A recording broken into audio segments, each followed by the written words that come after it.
idza aradallah ghaira dzalik tarakahum hamalah. Rawahu Dailami. Para pendengar RRI Pro 1 Lok Sumawe dimanapun berada yang dimuliakan Allah Subhanahu wa Ta'ala. Judul nasihat kita pada kesempatan yang berbahagia ini adalah 5 ciri keluarga yang disayang oleh Allah Subhanahu wa Ta'ala. Para pendengar dimanapun berada yang dirahmati Allah Subhanahu wa Ta'ala. Hadis yang barusan kita bacakan tadi, di sana Rasulullah Shallallahu Alaihi Wasallam memberitahukan kepada kita ada 5 ciri keluarga yang disayang oleh Allah Subhanahu wa Ta'ala. Ya mudah-mudahan yang sore hari ini kita mendengar tausiah ini, semoga keluarga kita adalah keluarga yang memiliki kelima ciri tersebut insyaallah. Yang pertama, kata Rasulullah, keluarga yang dicintai oleh Allah Subhanahu wa Ta'ala adalah sebuah keluarga yang faqahahum fiddin. Ini ciri yang pertama.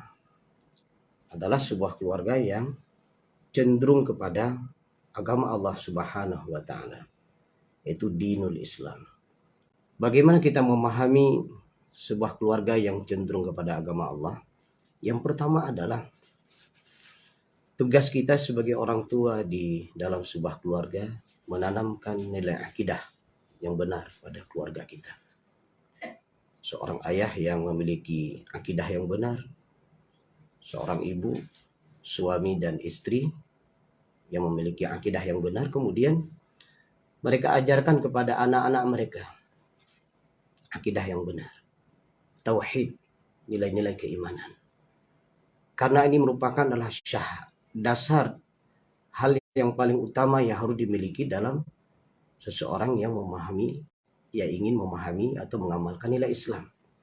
Dimulai dari ketauhidan yang benar. Maka orang tua dituntut untuk memiliki ilmu ketauhidan ini. Kalau seandainya orang tua tersebut tidak memiliki ilmu tentang tauhid, maka dia harus berusaha untuk belajar kepada yang ahli, kepada ustadz, pada kiai, pada tungku yang memiliki pemahaman tauhid yang benar. Fas'alu ahla dzikri in kuntum la ta'lamun. Apakah dengan mendatangi belajar khusus kepada ustadz atau kiai atau tungku tersebut, atau mendatangi pengajian-pengajian yang sudah diasuh, atau hari ini sudah ada di setiap masjid, di setiap musalla, ba'da maghrib menjelang isya, ada kajian tauhid, ada kajian sirah, ada kajian tafsir, ada kajian hadis. Nah, ini bagaimana orang tua ini harus bisa memiliki keilmuan tersebut dengan cara bertanya, menghadiri tempat-tempat kajian majelis ta'lim tersebut. Ketika orang tua tersebut sudah memiliki keilmuan tentang keimanan dan ketauhidan, maka insya Allah dia akan mudah untuk mengajarkan anak-anaknya tentang nilai tauhid ini. Setelah itu, orang tua juga harus mengajarkan kepada anaknya tentang fiqih. Dia juga berusaha untuk memahami bagaimana melaksanakan nilai-nilai Islam dalam kehidupannya. Tentunya diatur dalam ilmu fiqih. Bagaimana dia beribadah kepada Allah Subhanahu wa Ta'ala, bagaimana dia dalam melaksanakan ibadahnya, syarat-syarat apa, rukun-rukun apa yang harus dia pelajari sehingga ibadahnya menjadi sah. Nah, selanjutnya juga bagaimana orang tua itu juga menanamkan nilai akhlak. Nah, akhlak di sini adalah akhlaknya kepada Allah, akhlaknya kepada Rasul, akhlaknya kepada orang tua, dan jangan lupa akhlaknya terhadap sesama. Ya, sesama di sini bisa jadi adalah dengan masyarakat yang ada di sekitarnya, dan juga adalah teman-teman sepergaulannya. Dalam beberapa hari yang lalu kita dihebohkan dengan sekelompok remaja bersajam, bersenjata tajam, ya, yang itu tentunya sangat berbahaya dan membahayakan. berbahaya bagi yang melakukannya dan berbahaya bagi yang tertimpa musibah akibat pelakunya itu.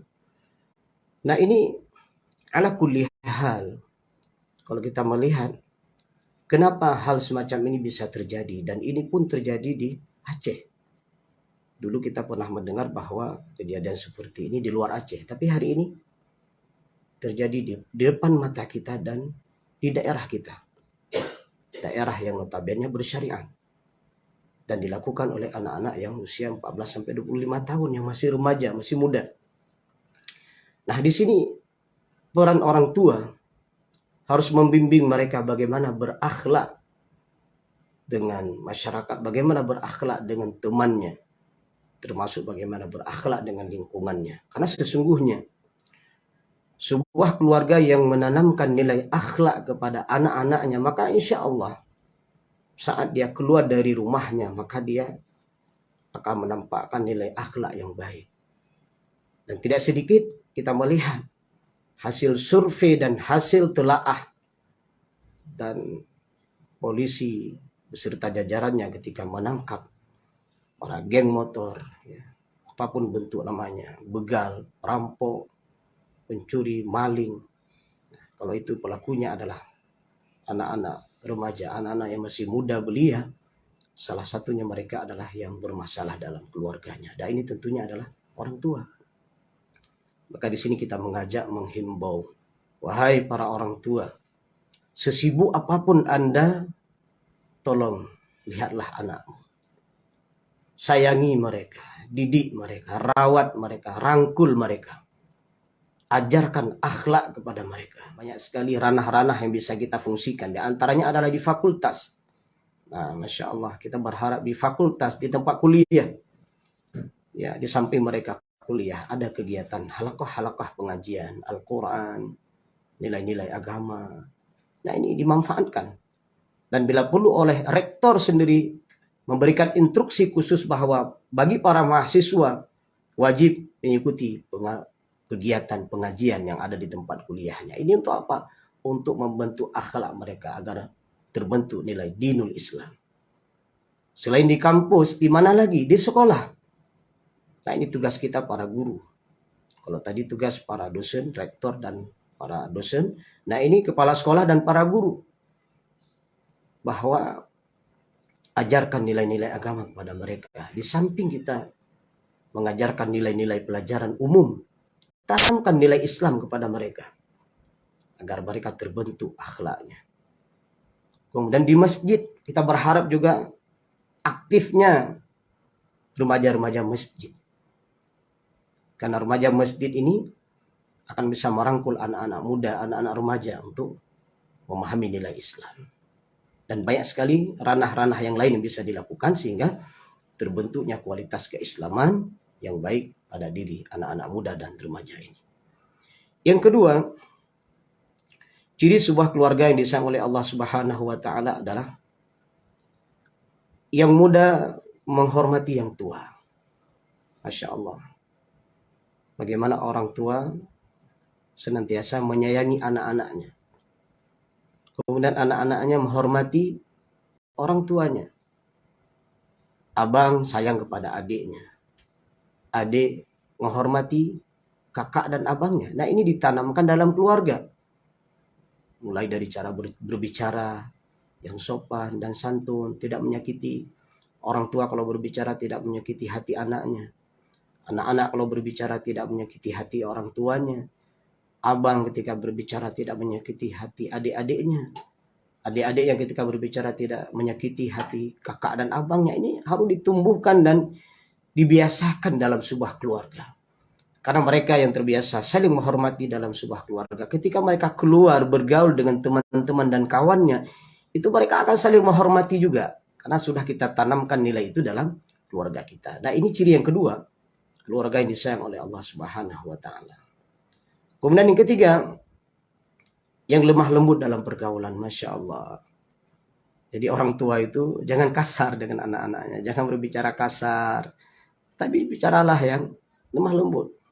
Ya, termasuk juga antara suami dan istri. Pilihlah kalimat-kalimat yang baik dalam berbicara. antara suami kepada istri, istri kepada suami, orang tua kepada anak-anaknya, anak-anaknya juga kepada orang tuanya. Nah ini ketika dalam sebuah keluarga dibiasakan berbicara lemah lembut dengan tutur kata yang sopan, maka insya Allah nanti ketika dia keluar dari rumahnya, saat dia berada di sekolahnya, saat dia bertemu dengan kawan-kawannya, saat berada dalam masyarakat, dia akan berbicara dengan sopan santun juga. Insya Allah itu.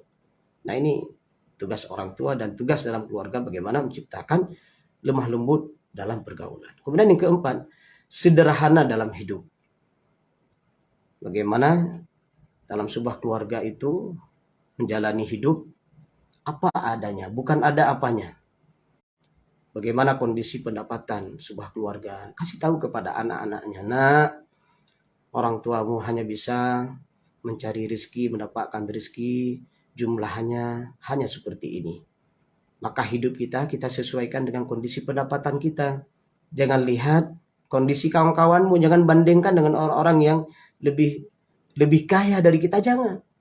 Hiduplah kita apa adanya, bukan ada apanya. Kalau bahasa Aceh mungkin pelumah kaya som gasin. Atau sebaliknya som gasin pelumah kaya. Nah ini tidak benar. Tidak benar seperti ini. Maka hiduplah apa adanya. Ya, apapun peralatan yang kita miliki, udah nikmati saja. Ya, apapun kendaraan yang kita miliki, udah nikmati saja. Makanan bentuk apapun yang sanggup kita berikan kepada anak-anak kita, dan kasih tahu ini yang mampu orang tuamu berikan kepadamu, nak. Dan anak pun harus bersabar. Nah ini bagaimana dengan kondisi kehidupan yang zaman modern akhir ini tentunya terkadang tidak sedikit, kadang-kadang antara permintaan istri itu tidak sesuai dengan pendapatan suaminya, atau terkadang pendapatan orang tua itu juga tidak berbanding lurus dengan permintaan anak-anaknya. Anak-anaknya meminta sesuatu yang ternyata orang tuanya itu tidak mampu. Nah ini tidak boleh. Nah bagaimana ini keterbukaan orang tua kepada anaknya, kepada keluarganya, bagaimana kondisi ekonominya, bagaimana kemampuannya. Dan ini ketika diberitahukan kepada keluarga pun akan paham. Maka disinilah letak kebahagiaan. Jadi tidak ada sebuah tuntutan melebihi kemampuan dalam sebuah keluarga. Nah ini orang yang paling bahagia. Ya. Jadi tidak sibuk dengan berharap sesuatu yang kita tidak punya kemampuan. Tapi nikmati apa yang sudah kita miliki. Itulah hidup dengan sederhana. Kemudian yang terakhir adalah mampu berintrospeksi diri dan bertobat dari kesalahan. Masya Allah. Ketika orang tua ada kesalahan kepada anaknya, maka segera minta maaf. Dan insya Allah anak pun akan memberikan maaf kepada orang tuanya. Suami dan istri, di antara mereka ada melakukan kesalahan, nah segera minta maaf. Insya Allah dengan meminta maaf tersebut itu muncul sifat kedewasaan, keterbukaan. Begitu pula ketika orang tua terbiasa meminta maaf kepada anak-anaknya, kalau dia melakukan kesalahan, maka esoknya insya Allah itu anak-anaknya akan mudah meminta maaf kepada orang tuanya. Jadilah sebuah keluarga yang saling meminta maaf dan memberi maaf kalau mereka melakukan kesalahan. Maka tidak sedikit kita mendengar na'udzubillah min dzalik, terjadi kekerasan dalam rumah tangga. Ya, orang tua melakukan kekerasan kepada anak-anaknya, kemudian anak-anaknya melakukan kekerasan kepada orang tuanya. Ini pemandangan yang tidak kita inginkan dalam sebuah keluarga. Maka bagaimana sebuah keluarga yang saling meminta maaf itu jadi keluarga yang baik, keluarga yang mendapatkan keberkahan dalam kehidupan.